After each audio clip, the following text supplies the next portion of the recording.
Is Blizzard testing a new type of cosmetics? Let's have a look.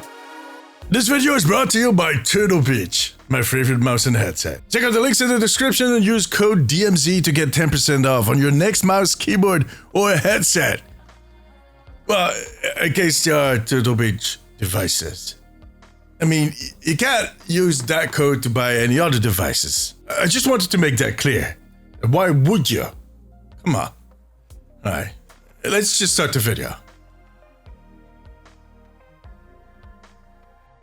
The Overwatch team has been cooking since the start of the year. While Season 14 still felt a little hesitant, Season 15 and 16 were stacked. And if you should feel that Season 17 is a bit of a filler season, well, brace yourselves. Because from what Aaron Keller, the game director for Overwatch, has been telling us in all of the blogs and in interviews that he has been doing, Season 18 and beyond are going to be legendary. The fact is that just after they canceled PvE and they lost a lot of people, they had to do a huge reset. A reset of their team structure, a reset of what Overwatch stood for, and a reset of their roadmap. What was the future of Overwatch going to look like? So they started working on that, working on defining the roadmap and working on developing the roadmap. Now in the second half of this year, we're going to see the results of all that work. And that is on top of what we've already seen in Season 15 and 16. But what is that exactly that we're going to see starting in Season 18? Well, I have no idea.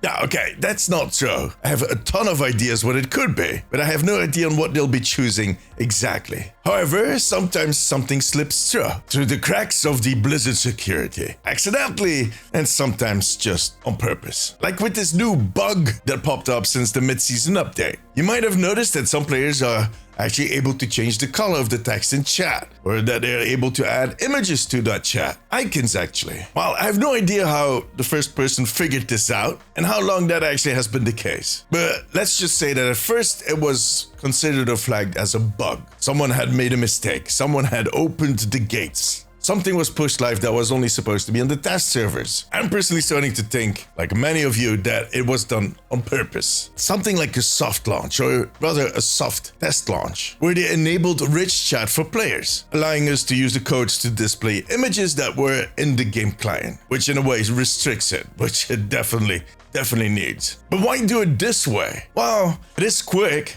It is also something that is not going to be used as frequently by the player base because not everybody has figured out how to do it exactly. So if there was an issue in there that would crash clients, it wouldn't be as prevalent. It would be under control. And at that point, they can just roll it back and blame a bug. Because above all, it doesn't make any promises this way. They didn't announce a feature, they didn't launch a new feature. Most still consider it a bug.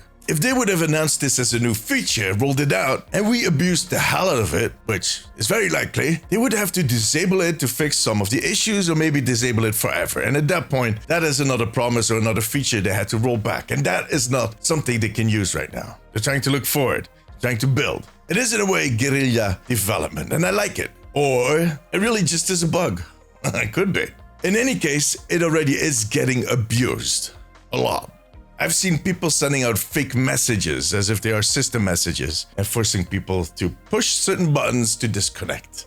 Come on, guys. Seriously. First off, that still works in 2025. And second, why would you?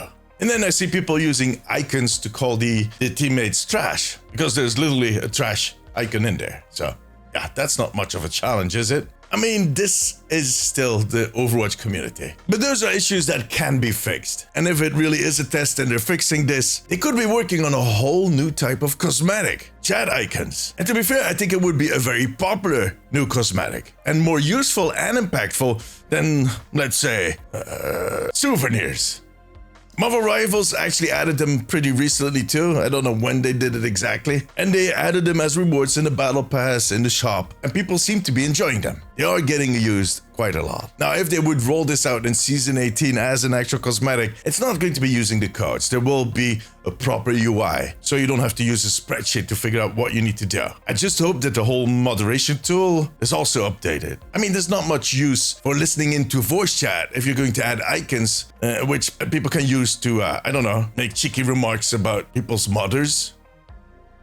Don't ask me how they'll do it. I know for a fact they'll find a way. They always do. Overwatch players are very creative when it comes to insulting other people. It's what they do best. But look, on the other hand, it could also be a lot of fun. we'll see. The news on Season 18 should start rolling out in 2 to 3 weeks. I mean, Gamescom is almost happening, but more about that in a future video. So make sure to subscribe. Now tell me, would you like to see icons in the Overwatch in-game chat? Let me know in the comments, or come tell me during my streams. I stream over on twitch.tv/DeemziesTV. See you there. For now, however, that was it. If you like this video, give it a thumbs up. It always helps me out. I also want to thank my patrons and YouTube members. You too can become a member over on patreon.com/theomnicpost and right here on YouTube to unlock exclusive rewards. If you have a few minutes left, maybe check out one of my other videos. But above all, take care of yourself, take care of each other. Bye bye.